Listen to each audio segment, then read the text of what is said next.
small, but there's a little flat right here. I see tons of brim beds, and I'm just throwing that little fluke right over it.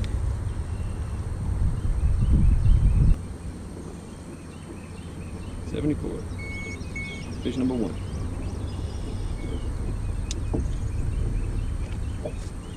As I was idling back here, I seen tons of brim beds in this shallow water. So, you know, fishing a weightless worm, a wacky worm, you know, like a little bit of a drop shot, Texas rig worm, something that you can throw in there and kind of work slowly.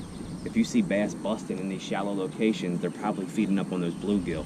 But, you know, we just, like I said, was working this little flat right here. I seen some bluegill beds up here on this shallow water area, and just was throwing that fluke around and caught that first fish. So we may try to target some of these shallow water areas where the brim are, and I really want to go down toward the south end of Lake Tuscaloosa and try to target some of these spotted bass. But this is that little fluke right here. Oop. Right here, weightless on the EWG hook. It's that Zoom super fluke. And it's crazy. I throw it out there and I can pull it or crank it, and it's acting like a little glide bait slash weight bait. It's pretty sweet.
I actually threw that one right up on that point right here. Let's see if we can see it.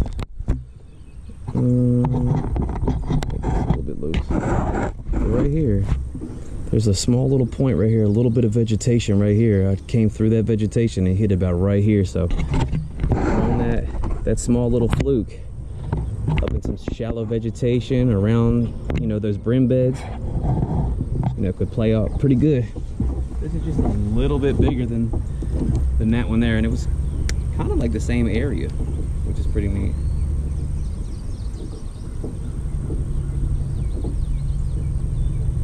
So 74, this is probably gonna beat that by just a little bit. Let's see.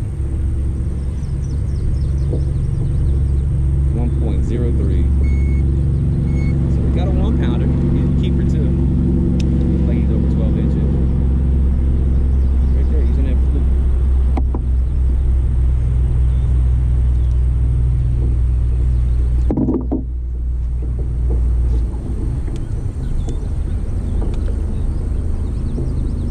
There's so many tricks out there to, you know, rig your fluke. I think I need a new one. But to either have it kind of dive down when you're working it, or work it up to where it kind of works the surface almost like a topwater. But there's so many different ways to rig a fluke, and you know, each way you rig it, you know, has its what do they call that? A time and place for it, I guess you can say. But sometimes you can actually rig it to where the hook is exposed if you're fishing, you know, out in the open. And then when you're fishing cover somewhat similar to this, you know, that Texas rig weedless version or way is obviously the way to go, so you're not getting hung up. We're gonna hop up on the deep dive app real quick and just kind of figure out where we need to be on the lake. The deep dive app is like incredibly awesome. It's an amazing tool to just kind of figure out what you need to do, what the fish are doing. Like, just, it's got a lot to offer. So we're gonna check it out and let's see what we can do. A lot of the time, due to the water clarity or the time of the year, it'll actually give you a section of the lake that you can target. So we're gonna see what we can do.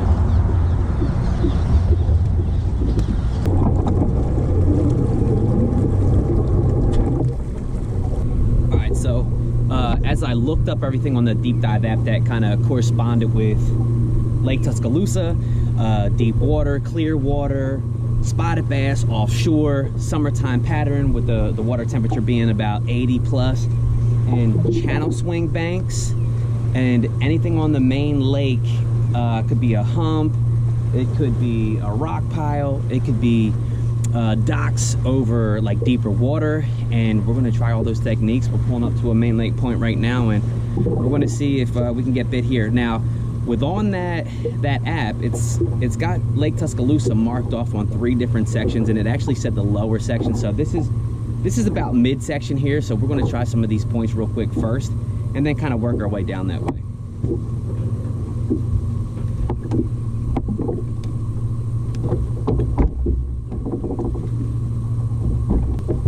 Anytime you're fishing for spotted bass, a shaky head, you cannot go wrong. A little Ned rig, a small little swim bait. So we have all that stuff kind of tied on today. And, you know, just, oh, there was a hit right there. Just had a little bite right there. You can actually feel it grinding on some rock.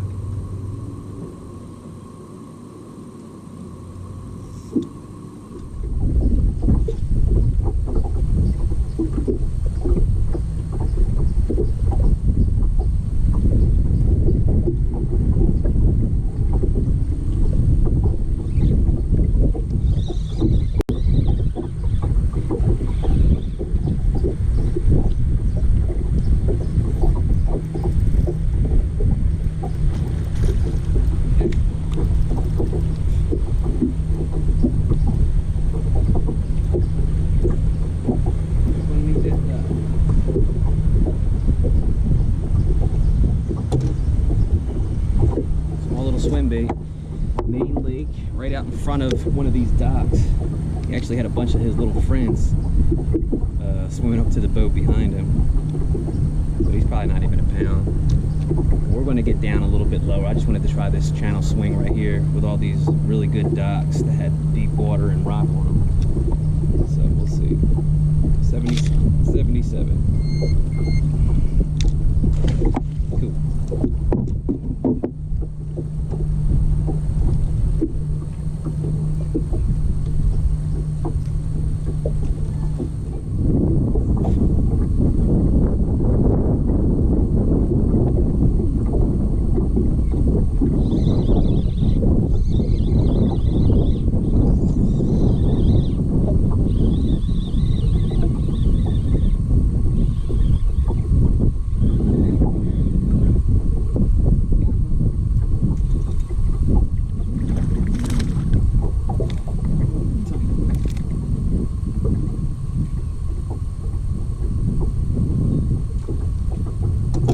Out there off that point. Nothing huge. Spotted bass. Deep dive app said a small little swim bait on some of these little flats and these main lake points. Right there. You bit that almost immediately. 68. Some little jokers. That's what it's like here at Lake Tuscaloosa.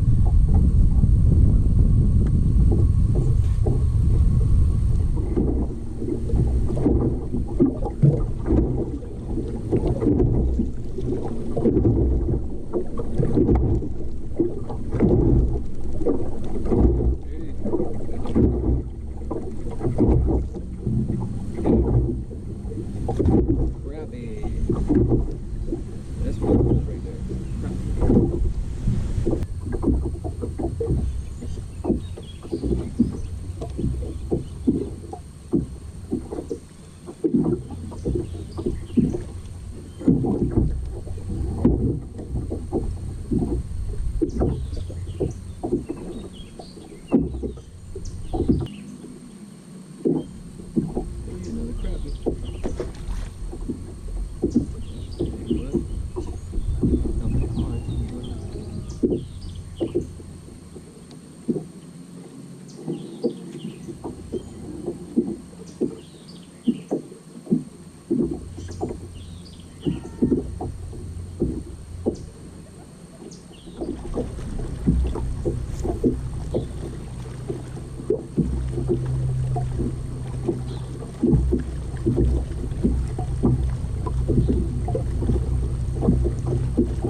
smoke.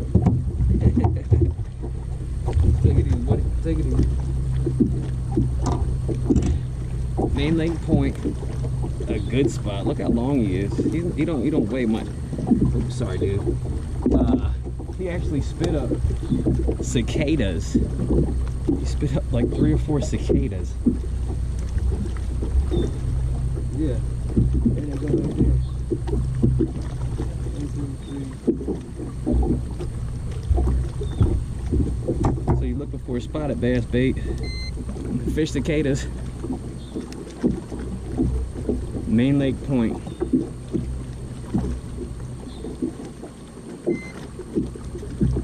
He's not huge, but I mean he'll do. 154. But yeah, he was eating cicadas. That's cool. Nice one, super skinny. Needs to eat more cicadas. But right there, bluff wall. Main Lake Point. Shaky head.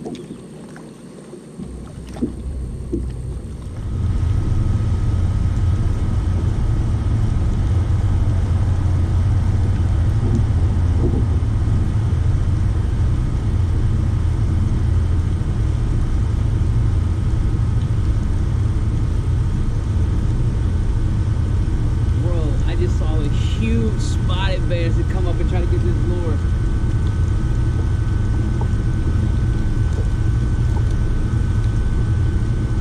Oh man.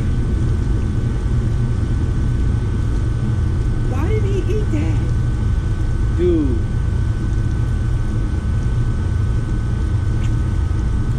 That was a huge spotted bass.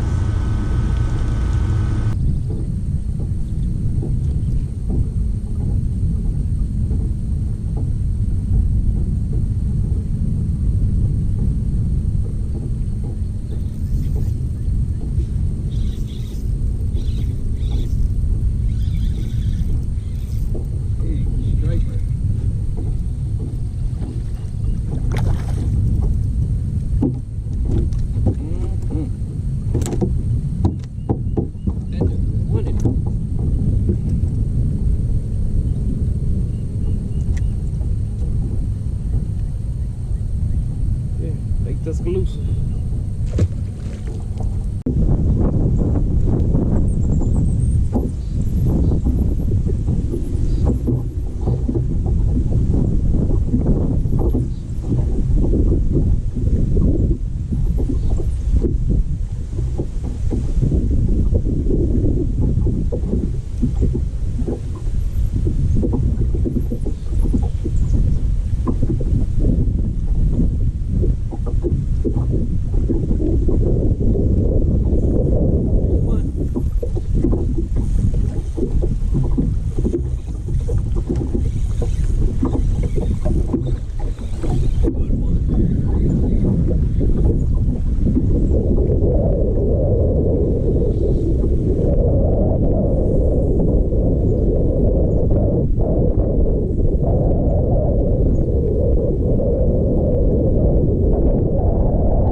So hard. Look how pretty the colors are.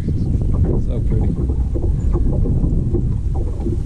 But I came down to the south side of Lake Tuscaloosa, the south side of the lake, where the deep dive app said to come down. It was the most productive area for spotted bass.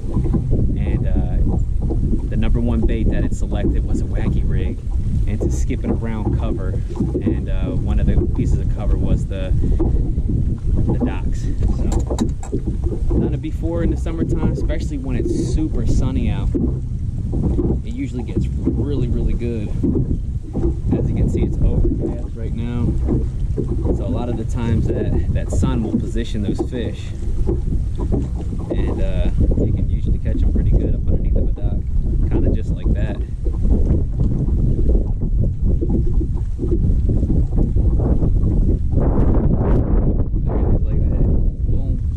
It's that watermelon candy color too. It's got that green and purple in it with the black flake. That was cool.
Fun to catch them. Yeah. Took away a 68 for an 88. There you go. Ooh.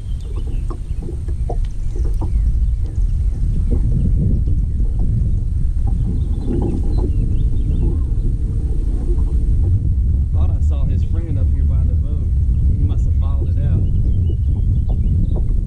Once I let him go, there were two of them swimming back to the pier.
Through the roof of the mouth. So guys, we used the deep dive app today and it told us to come down.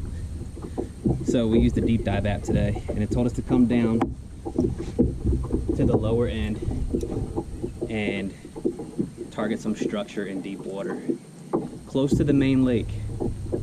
As you can see, we're right here. The other bite that we had too, right on that dock right there, which is right by the main lake. The water temperature is hitting about 83 degrees. We had overcast, we had a little bit of a front come through, and it's late May, and we're out here on Lake Tuscaloosa just trying to put a pattern together. And in the beginning, we were actually catching them in some shallow water where there was like lily pads, shallow water lily pads. And we came back out here. Let me see, 1 second. We came back out here, ran down the lake, and tried to target some of these spotted bass. So when you come out here to Lake Tuscaloosa, you should ask yourself this question before you actually put in: are you going to target largemouth bass or spotted bass? And a lot of the times, if you're going to target largemouth bass, you want to go ahead and stay north of Lake Tuscaloosa. If you want to hit some spotted bass, you come to like mid-lake to the lower end of Lake Tuscaloosa. So there you have it right there, the wacky rig up underneath some of these docks. When we fished this one over here, I believe it was overcast. Over here is a shady bank. We actually had a couple blow-ups on some topwater. We caught a couple of them on a fluke, and you know, that's it. Our top 5 almost won 7 pounds. And like I said, when you come out here to Lake Tuscaloosa, sometimes 8 pounds can win you a tournament. Guys, I hope you enjoyed the video. Continue to follow Bassn Buddy, and I'll see you next time. Peace.